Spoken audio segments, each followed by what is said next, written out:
UFC 170. I'm going to predict it right now. That jingle comes to you courtesy of Sunny Delight. Yeah, check it right. On now with the predictions. Great card, really good card. Eric Coach is in the prelim card against Rafael Oliveira. I'm not going to do too much predictions and analysis on this, but Coach I think will win that. Rafael Sanzo is expected to fight on the card. He was meant to fight Francisco Riviera. Riviera's pulled out with a hand injury. A little while ago, it was Dos Anjos versus Kubilov on this card as well, but that has now been cancelled, so a lot of shaking and moving. But yeah, so big night for women's fights. Alexis Davis is on the card, and Ronda Rousey will defend her title against Sarah McMahon in the main event. The first time two Olympians will be in the ring head to head. Rashad Evans and Daniel Cormier will be in a co-main event spot in a fight which could go either way. It could be boring as hell or it could be a war. I'm leaning towards more boring as hell. These guys are two wrestlers, and I think they want to make a point of who is the best wrestler out of the two. I think Cormier is one of the best ever. I think he's also maybe an Olympian or was on the Olympic team at one point. But Rashad's a very high caliber wrestler too. So the night kicks off with Rob Whittaker versus Stephen Thomas. Rob Whittaker lost his last fight, looking to get back into the win column. He had put together a record of 2-0 before that loss, but then he took the loss to Court McGee, which was a step-up fight in his career. A lot like Rob Whittaker, Stephen Thomas has also, Stephen Thompson, may I say, suffered a loss when he took that step up against Matt Brown. But he looked good in that. He looked pretty good in that fight. Like you could. It was a unanimous decision. Matt Brown was the winner, but there was moments, and he was quite young when he took that fight. Like not young in age, but young in his UFC career. So he's put together two wins since against not well known opponents. Chris Clemens, I think, is one of them. But yeah, I'm going with Stephen Thompson for this, and I'm giving him a second round knockout for Stephen Thompson. But I might be wrong. No, I can't really remember these guys too much. I have seen them both fight. I saw both the fights that I mentioned where they actually lost. Can't really. I probably saw the fights where they won, but can't remember them too well. But yeah, Stephen Thompson's second round KO. Next fight is UFC veteran Mike Pyle, a guy who's pretty much well known for, after taking a loss, putting together a big winning streak, a 4-5 winning streak. He's done it. You just got to look at his record. Um, so he lost to Matt Brown in his last fight, but before that had a 4-fight winning streak, and before that lost to Rory McDonald. So 5-2, and the two losses he has took are against higher caliber guys. Much like Mike Pyle, TJ Waldberger, a young guy looking to make a name for himself in this division, but he's been a bit up and down recently. TJ Waldberger, the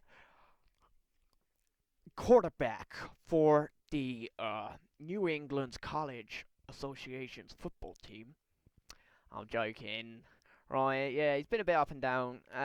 Lost to Johnny Hendricks a little while ago, if you remember. Lost to Brian Escalbala, but Ebisol, Escalbala, Ebisol, Ebisolia, Brian Ebisolia. He lost to him, and he lost his last fight. I can't remember who to. He beat Nick Cantone, the guy who beat Tom Kong Watson recently. But he's a young guy. He's going to get better, TJ Waldberger, but I see him being out of the UFC and then maybe coming back and doing well. Like you've seen a lot of guys who have been doing well lately do, like Josh Thompson. But yeah, I'm going Mike Kyle with this, and I see him getting it via unanimous decision. Some huge fights on this card. Check this one out. Rory McDonald looking to get that big win. To me, He's looked great. He's so young, got so much potential. I don't like him. He seems like he's a bit of a douchebag. But when he's fought in the big ones, he's not seen to step up. I know he don't. Oh, he beat BJ Penn and Jay Gellenberger. Oh, and he beat Mike Powell, and you just put Mike Powell over. But nah, the big ones where he's been close to the title shots. When he fought Carlos Condit, if he had won that, he would have got a title shot. No, well, maybe not because the GSP. Oh, bum boys. Oh, bum boys. Yeah. Anyway, so maybe that fight wouldn't have happened, but he would have been around that place. But he lost that and then fought Nate Diaz and compiled some great wins against Mike Pyle and BJ Penn and Jay Gellenberger, like I said. But then lost to Robbie Lawler, who's now in the UFC title picture because of that win. He's up there. So, and he's fighting a horrible guy, a guy who is better on the defense than he is on the offense. If you're on top of him, beating him, he's gonna submit you, and he is good. He is pretty good on his feet. He can hold his own, but he lost to Jake Shields in his last fight. He beat John Fitch, Rick Story, Dong Yong Kim, and lost to Chris Weidman, UFC champion. He lost to him, and Mark Munoz, and Anderson Silva. And not all in a row. He has picked up wins in between, I believe. I hope so. But close fight this. I could see Rory McDonald getting a little carried away and getting himself submitted in this fight. But if Rory McDonald stays composed, beats the animals that you know he could be, then I see him getting a big win. How does he do it? I think he could get a knockout, you know. I think he wants a knockout. Like, his last couple of fights, even back to the BJ Penn fight, he's looked good, but he hasn't had that killer instinct, and I think he's really going to want to show it in this fight, and he's really going to have to, because he ain't going to want to wrestle. He ain't going to want to wrestle Damian Maia. He'll get himself tapped. He knows he will. But I'm going Rory McDonald. Do you know, he's going to get a decision win, I think. I don't think he'll get the knockout, but he'll want the knockout. If he does, I'm not surprised. But decision win, Rory. It is then time for the co-main event. A fight which I'm not expecting too much from in the ways of entertainment. No, I do think the winner will be the new number one contender. I'm surprised that the UFC put this match together. Actually, because I think it's going to be boring as fuck. But they had to give Daniel Cormier a fight. But Rashad Evans ain't going to roll over. Ain't going to not have it out. Dan Henson and Chael Sonnen both fell victim to Rashad Evans. Before that, he had a bit of a tough period losing to John Jones and Nogueira. Shocking loss that was, I thought. It was a close fight, very close fight, but they just never gelled. And who knows, these two guys could go out and have a war, and it sometimes happens when you have two similar fighters come together. They'll do the opposite to what they're good at. And the guy who's better at that one thing will win. And I'd say that Rashad Evans probably is the better striker.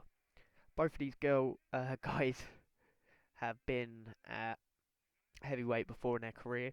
Daniel Cormier most recently. This is his first fight at light heavyweight, and this is why this fight's happening, I think, because they had to give Daniel Cormier a top fight at light heavyweight before they put him into the light heavyweight title frame.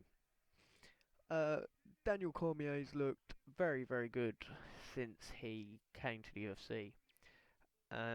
He fought Frank Mir, and everyone thought Frank Mir could have been a problem for him due to the wrestling, and then he used his wrestling very wisely, pushed him off against the cage, and just bullied him. Parts of the fights were very boring, as you're going to get with Cormier. Like, his fights get booed and stuff, but he's an Olympic caliber wrestler, and that's why you're not going to get the most exciting fight. Same with the Roy Jones fight, that got booed quite a lot, but I'm picking him to get the win in this fight, and I wouldn't be surprised if it's Similar means to the Frank Mir fight where he pushed him up the cage, but I think he'll probably work even less.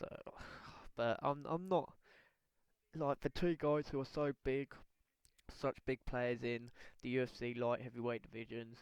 The 3 and 4 guy, because obviously you got Glover Trixiera, and you could argue Gustafsson, but these guys are up there. That's no doubt. But I've never had a fight of this caliber and not looked forward to it so much. But who knows? It could be a banger.